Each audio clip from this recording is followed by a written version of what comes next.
Sesión general del día 3 de julio del 2015. En esta ocasión el Servicio de Pediatría nos hablará con el tema de criterios de encefalopatía hipóxico-isquémica y síndrome de aspiración de meconio. La ponente, la doctora María Alejandra Moisón Ventre, ella es médico pediatra, neonatóloga del hospital del doctor Aurelio Valdivieso.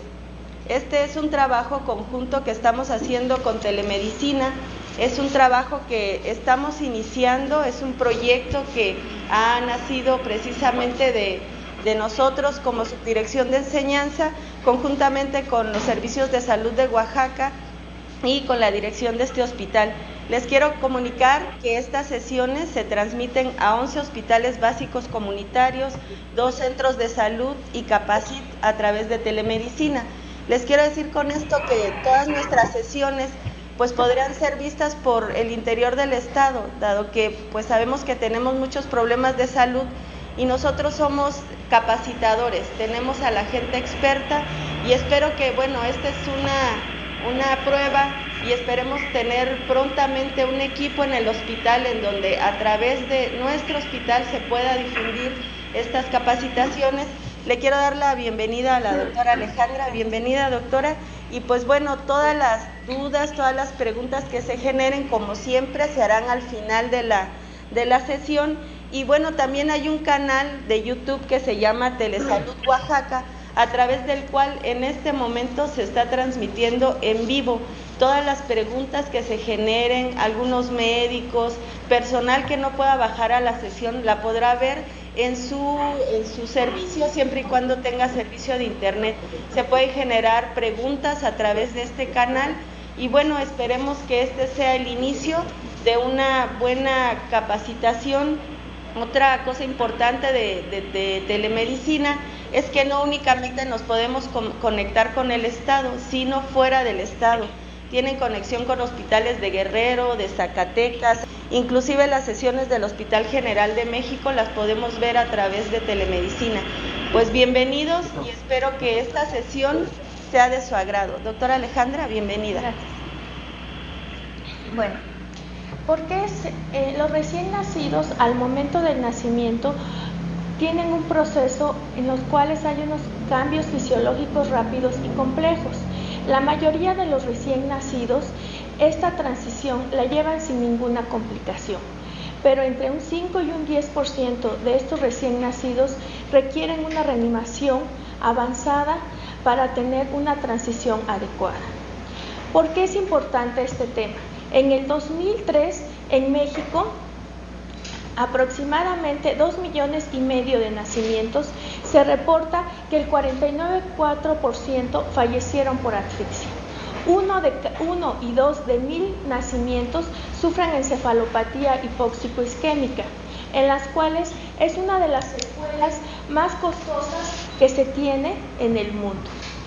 La incidencia de asfixia va a depender de cada unidad hospitalaria de los criterios que tome para hacer el diagnóstico de asfixia.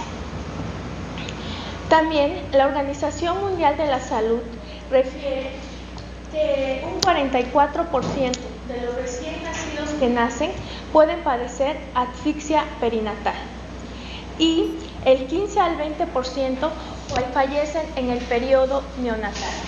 De este 1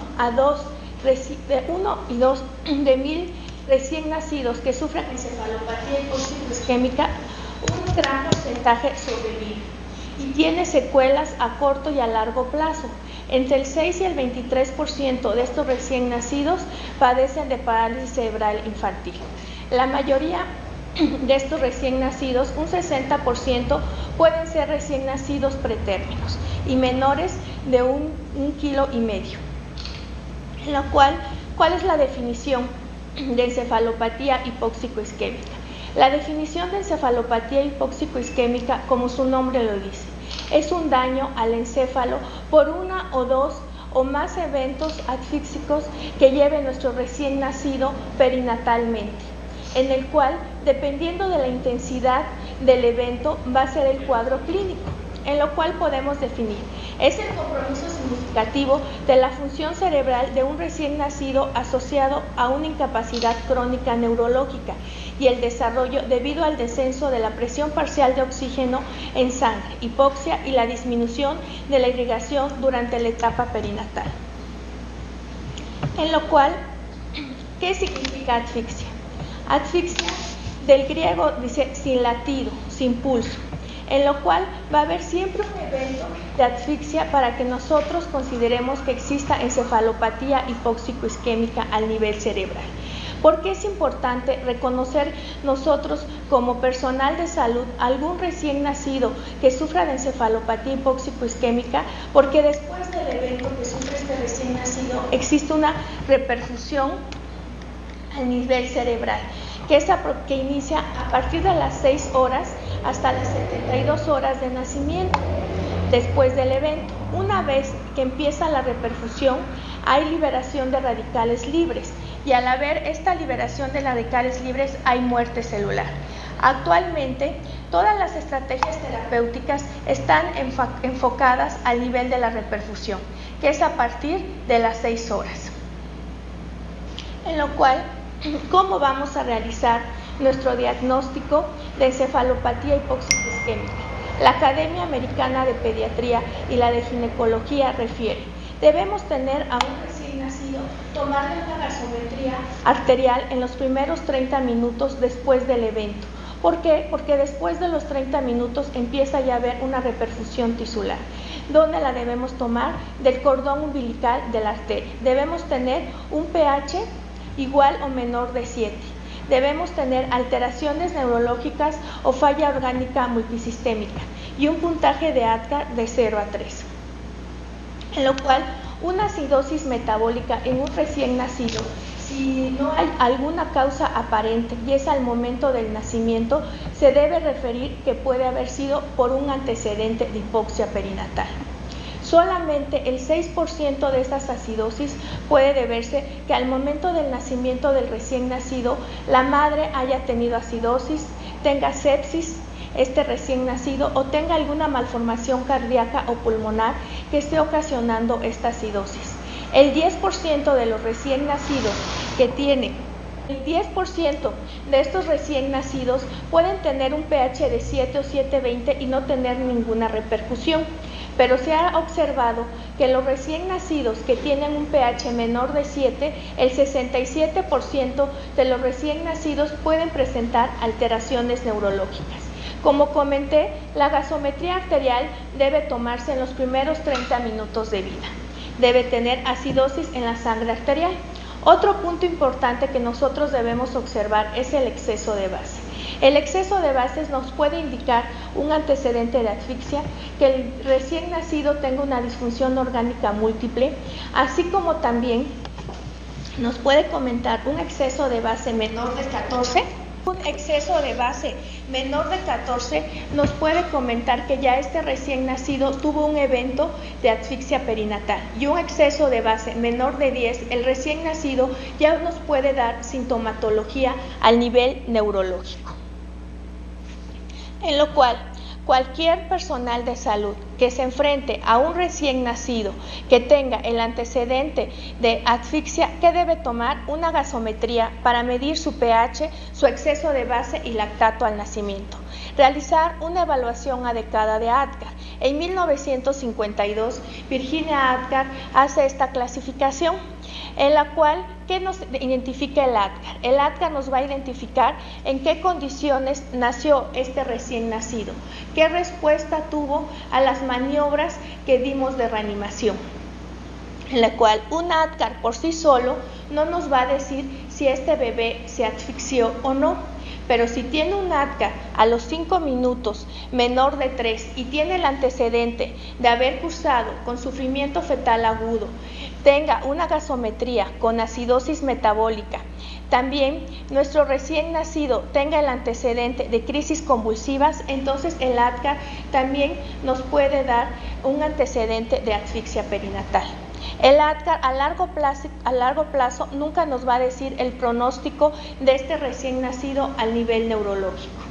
Identificación de los signos de daño neurológico. Ahorita, como vamos a ver más adelante, la clasificación de encefalopatía hipóxico-isquémica, que es de gran importancia que nosotros evaluemos a un recién nacido, y identificar la falla orgánica múltiple. Entonces, el ADGAR también va a estar por las condiciones del recién nacido, como comentaba, la transición del momento del nacimiento y también se asocia a una mayor mortalidad de 0 a 3, pero también va a depender ese ADGAR, si el bebé es prematuro, tal vez su tono no sea adecuado y por lo tanto no tenga un ADGAR adecuado. Medicamentos a la madre, si tuvo una depresión respiratoria o la madre consume algún tipo de droga. Si tiene un problema, alguna malformación respiratoria, pulmonar o cardíaca, recién nacidos. Y también va a interferir en las intervenciones de resucitación que nosotros realicemos. Entonces, después que yo ya hice el diagnóstico que tiene asfixia y este bebé está cursando con una encefalopatía hipóxico-isquémica, ¿a qué nos enfrentamos? Nos enfrentamos ahora ya tiene la encefalopatía hipóxico-isquémica, los padres nos preguntan, mi hijo, ¿qué pronóstico tiene? ¿Se va a morir?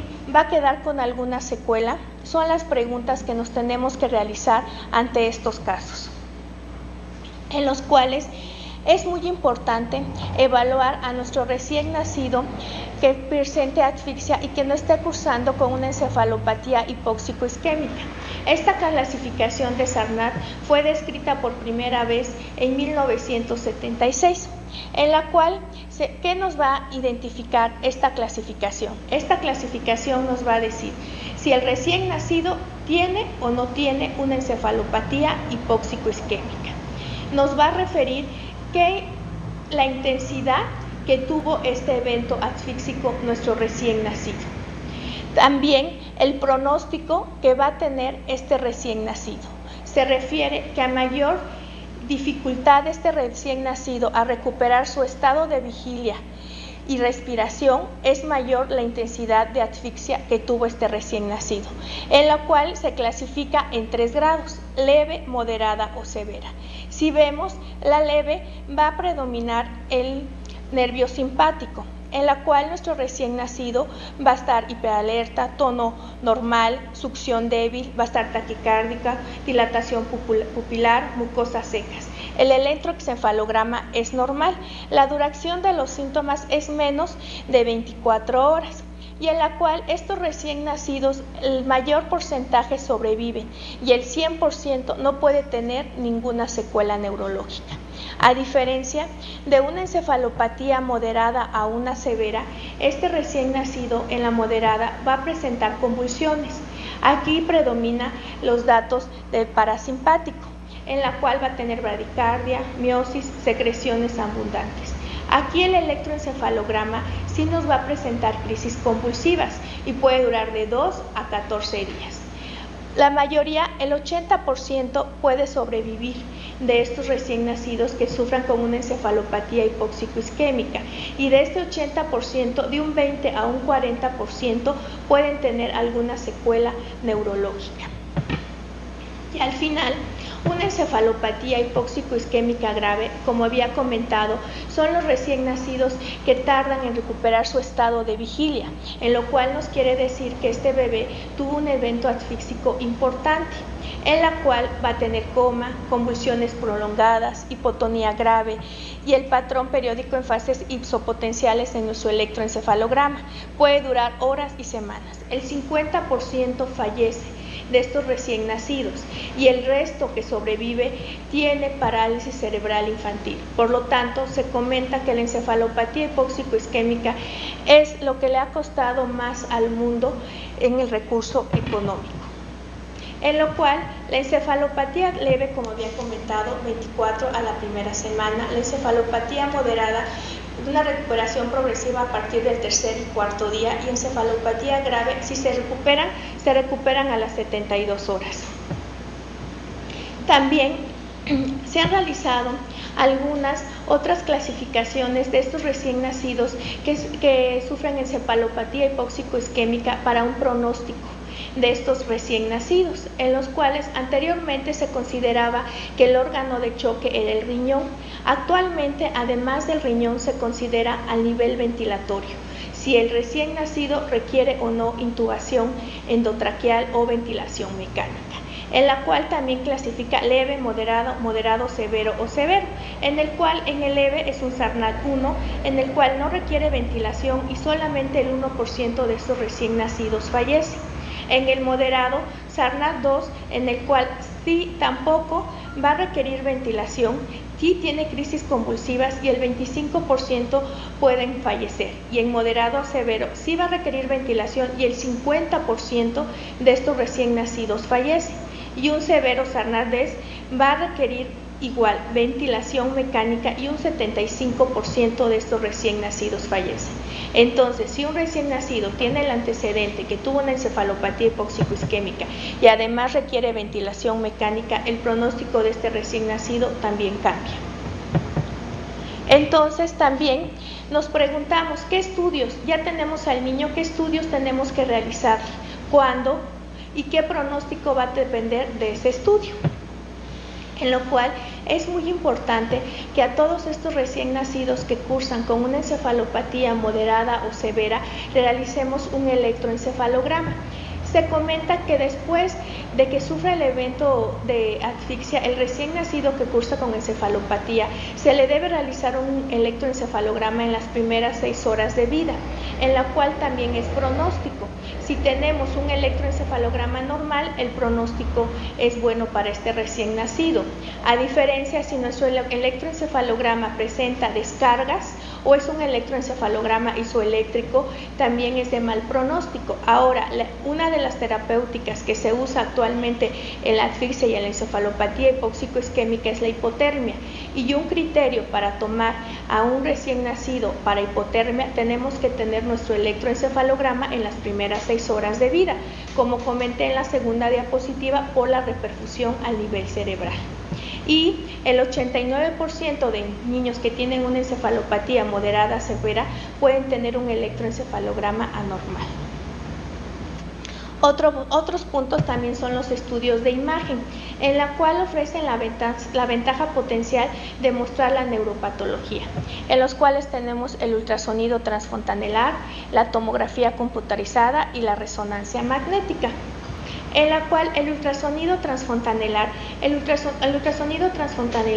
tiene algunas ventajas, en la cual un recién nacido después del evento que haya sufrido de asfixia se encuentra muy inestable. Entonces tal vez el traslado para realizarle una tomografía o una resonancia magnética no es posible, en la cual el ultrasonido transfontanelar lo podemos realizar en nuestra unidad de cuidados intensivos neonatales. No es invasivo, no radiamos a este recién nacido. La Academia de Ultrasonido refiere que se debe realizar en las primeras 24 horas posterior al evento de asfixia, en la cual ¿qué nos puede demostrar? Nos puede demostrar si tiene este bebé una hemorragia intraventricular, si cursa con hidrocefalia después de la hemorragia y también una leucomalacia periventricular, que en el prematuro es un dato sugestivo de asfixia, en la cual si además del ultrasonido tenemos el Doppler, este nos va a comentar la reperfusión a nivel cerebral. También tenemos la tomografía computarizada. La tomografía computarizada en los primeros días de vida no está indicado realizarle a un bebé con un evento asfíxico, está indicado realizarlo después de la primera semana de vida. La tomografía computarizada, la desventaja que tiene en el recién nacido pretérmino es que en el recién nacido pretérmino una gran mayoría de su cerebro es agua, entonces no vamos a distinguir entre la sustancia blanca y la sustancia gris, por eso tiene esta desventaja la tomografía, pero es muy importante y es un apoyo diagnóstico si el recién nacido sufre de infartos cerebrales por el evento de asfixia. Ahora, El estándar de oro es la resonancia magnética, pero tiene desventajas que no todas en todas las unidades no tenemos una resonancia magnética. El traslado del recién nacido, si está inestable, pues no lo podemos llevar a una resonancia magnética, en la cual nos va a determinar exactamente en dónde fue la lesión, si hay edema, determinación de qué momento fue la lesión, y nos va a demostrar todo el cerebro entero. En problemas legales, pues sí se comenta que se debe tener la resonancia magnética. Ahora, el tratamiento. Una vez que ya hicimos el diagnóstico de este recién nacido, también qué tratamiento le vamos a dar si cursa con encefalopatía hipóxico-isquémica. Uno que pueden presentar son las crisis convulsivas. Anteriormente se comentaba que las crisis convulsivas darles profilácticamente a este recién nacido, pero ahora se han realizado estudios y comentan que no, profilácticamente ya no hay que usar neuroprotectores, solamente si el recién nacido nos presenta crisis convulsivas. También ahí la importancia del electroencefalograma. Si tenemos a un recién nacido con crisis convulsivas que nosotros consideramos, le tomamos el electroencefalograma y el electroencefalograma nos comenta que es una crisis, entonces el medicamento lo podemos retirar.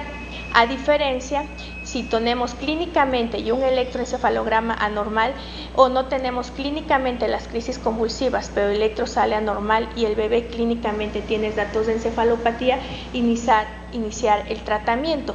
¿Por qué ya no se usa de manera profiláctica? Porque se ha comentado que tanto el DFH como el fenobarbital tiene alteraciones al través de las hormonas tiroideas de este recién nacido. Entonces, ahora, en el tratamiento, hay muchos tratamientos que se han tratado de dar a estos recién nacidos para evitar el daño después de la reperfusión al nivel cerebral. Realmente el allopurinol, el manitol, los esteroides, no se han comprobado que realmente exista un beneficio para este recién nacido. Actualmente está muy en boga el uso de la eritropoyetina. ¿Qué va a hacer el uso de la eritropoyetina? Al momento del evento de asfixia va a disminuir el volumen del infarto.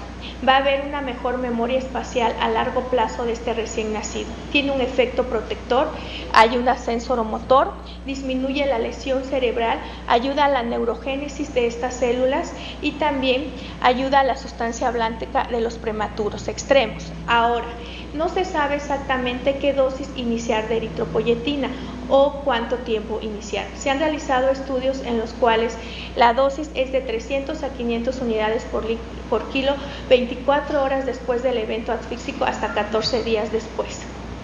Líquidos intravenosos. Anteriormente se consideraba realizar una restricción hídrica de estos recién nacidos por el edema cerebral. Ahora se comenta que debe tener a sus requerimientos y dependiendo de la patología que también esté conyugante a este recién nacido. También debemos mantener a nuestro recién nacido con una glicemia adecuada, en el cual, si nuestro recién nacido después del evento tiene una hiperglicemia o una hipoglicemia, debemos mantener al recién nacido con una glicemia adecuada. Porque si tiene hipoglicemia más la acidosis metabólica que se acompaña de estos recién nacidos, el pronóstico cerebral es un efecto adictivo. Entonces, también la asistencia ventilatoria. No hay que tener estos recién nacidos ni en hiperoxemia ni en hipocapnia, porque la hipocapnia va a ocasionar vasoconstricción y también la hiperoxemia va a haber un aumento de los radicales libres. La presión arterial, mantener este recién nacido con una presión arterial adecuada para tener una perfusión cerebral. Nutrición, muchos de estos recién nacidos no van a poder comer en los primeros días, entonces nutrición parenteral.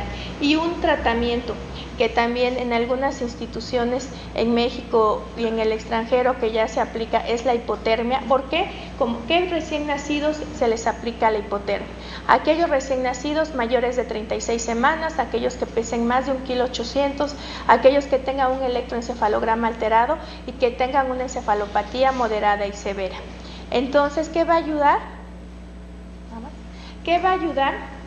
Va a ayudar a una disminución del consumo cerebral del oxígeno, la muerte celular. La actividad citotóxica de los aminoácidos va a disminuir el edema y también la presión intracraniana y las citotoxinas. Ahora, después que ya hicimos el diagnóstico, los estudios y el tratamiento y el bebé se va a ir de alta, también tenemos que tener nuestras preguntas. ¿A dónde vamos a mandar ese recién nacido? Si este recién nacido cursa con un infarto a nivel cerebral, es importante mandarlo con el oftalmólogo porque puede tener alguna alteración visual. Es muy importante también a estos recién nacidos la realización de potenciales auditivos, porque el evento asfíxico de la encefalopatía hipóxico-isquémica pudo tener un daño sensorial neuronal, en la cual se realiza después del alta a los 6 meses y a los 12 meses. Es muy importante, si nosotros vemos a un recién nacido con encefalopatía hipóxico-isquémica, medirle el perímetro cefálico. ¿Por qué? Al medir el perímetro cefálico y que nosotros observemos que no tenga un crecimiento adecuado, también es un factor de mal pronóstico. Una encefalopatía moderada y severa, también a estos recién nacidos es importante llevar un seguimiento por el neurólogo. Y no solamente 1 mes o 2 meses, y también con el pediatra o el personal de salud, porque estos recién nacidos hasta los 5 o 7 años pueden presentar alguna alteración en su desarrollo. Si tiene 1 o 2 años, ¿qué tenemos que ver? Su motricidad y a nivel sensorial. Pero si tiene 3 años, tenemos que ver que tenga una motricidad fina adecuada. Y después a los 4 años el lenguaje, el aprendizaje que tenga este recién nacido. Y algo muy importante, la rehabilitación de este recién nacido. Ya nos falta poquito, ¿no? Ahora vamos a ver síndrome de aspiración de meconio. El síndrome de aspiración de meconio es una patología frecuente que podemos tener y que nos podemos enfrentar al momento de recibir a un recién nacido en la sala de partos. ¿Qué es el síndrome de aspiración de meconio? Aproximadamente del 20%, del 8 al 20% de los nacimientos, los recién nacidos pueden tener meconio, pero esto es directamente proporcional a su edad gestacional. ¿Qué quiere decir? A ser de mayor edad gestacional, a partir de las 37 semanas pueden presentar meconio en un 3%, a las 40 semanas un 13% y mayor de 42 semanas hasta en un 50%. De estos recién nacidos que tuvieron meconio, probablemente el 20%, del 8 al 20%, pueden cursar con síndrome de aspiración de meconio. Y de estos bebés, 1 de 3 va a requerir ventilación mecánica. ¿Por qué le decimos meconio? Meconio del Arion, este término lo dio Aristóteles, en lo cual se observaba que los recién nacidos al momento del nacimiento, que estaban con tinte meconial, ellos observaban que estaban dormidos, ¿no? Para nosotros actualmente sería un bebé no vigoroso, ¿no? En lo cual se debió considerar que el meconio inducía el sueño en estos recién nacidos. Que es el nombre que reciben también las primeras heces del recién nacido, es el nombre del meconio. Son las primeras heces, son pegajosas, son chiclosas, como chapopote, ¿no? Y se pueden observar en el líquido amniótico a partir de las 34 semanas de gestación. Antes es muy difícil que nosotros tengamos a un recién nacido con líquido amniótico meconial. Ahora, se detecta, empieza a desarrollarse a partir de las 13ª semana de gestación. A los 70 y 85 días de vida intrauterina hay una cantidad variable de 60 a 200 gramos y al final del embarazo. Y el meconio es estéril, inoloro y viscoso. Por lo tanto, ¿cuál es la composición del meconio? No tiene proteínas, tiene lípidos, moquipolisacáridos, tiene vermis gaseosa, lanugo, células de descamación, enzimas digestivas, jamones de calcio, cristales de colesterol y bilis. Ahora, lo que les comentaba previamente, pero del 15 al 20% que requieren ventilación mecánica, un 5 a un 10% puede cursar con hipertensión pulmonar, persistente del recién nacido, en la cual el 2% de estos recién nacidos que cursan con hipertensión pulmonar pueden fallecer, así como también los estadios graves de SAN pueden llevar hasta una mortalidad de un 40% de estos recién nacidos. Entonces, ¿cuándo considerar la definición? Un recién nacido que tenga el antecedente que nació con meconio, que inicie con dificultad respiratoria, que necesite oxígeno suplementario para mantener una saturación del 92% y la necesidad de oxígeno comenzando desde las primeras 2 horas de vida hasta después a las 12 horas de vida. Eso sí, que no tenga ninguna malformación congénita que conlleven a esta dificultad respiratoria. Entonces, ¿cuándo vamos a considerar aspiración de meconio?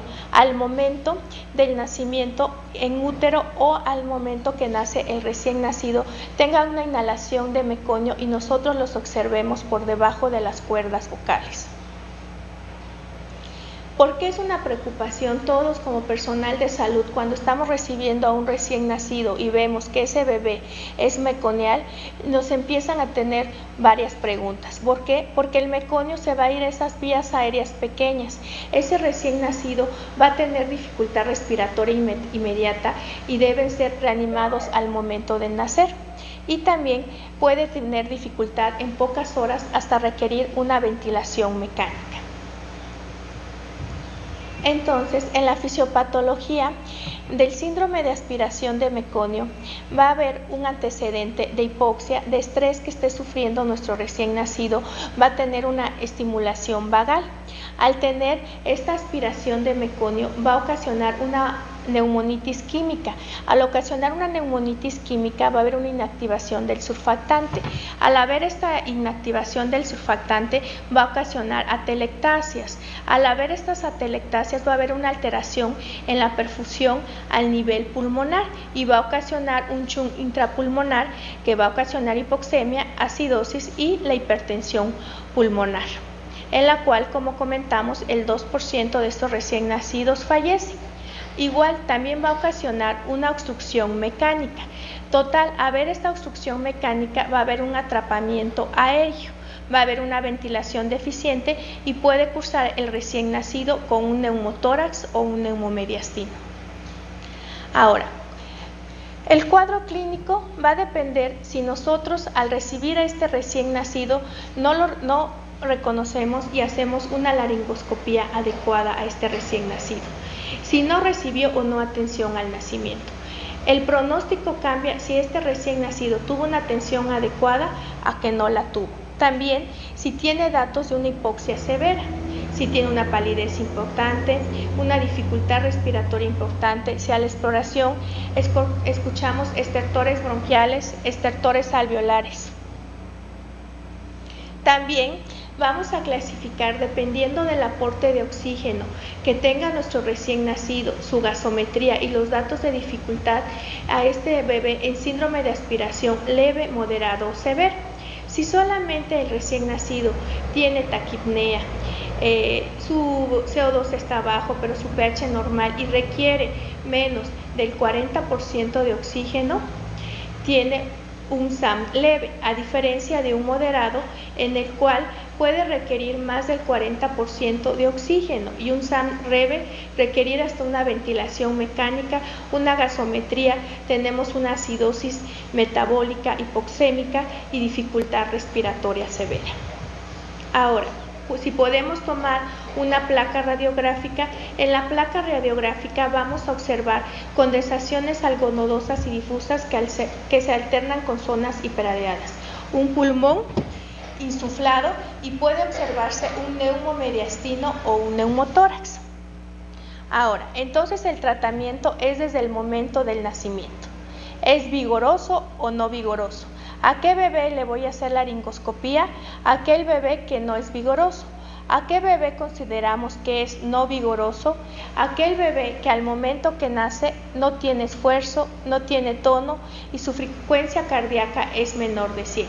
Y aquellos bebés vigorosos nada más sí tienen que tener una vigilancia.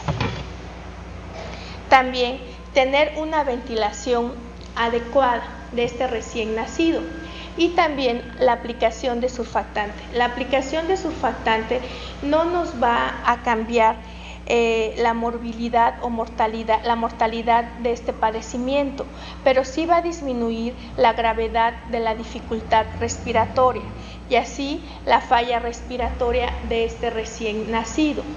¿Cómo se aplica el surfactante? El surfactante se debe aplicar al momento del nacimiento si nosotros consideramos que este bebé está cursando con un SAM severo y requiere ventilación mecánica para mantener una saturación adecuada. Se debe aplicar a 150 miligramos por kilo y se puede repetir otra dosis a este recién nacido. ¿Por qué es importante la aplicación de surfactante? Porque si nosotros disminuimos esta falla respiratoria progresiva, tal vez este recién nacido no llegue a tener un mayor aporte de oxígeno y en México no tenemos la ECMO, ¿no? La membrana extracorpórea, que disminuiría al utilizar el surfactante.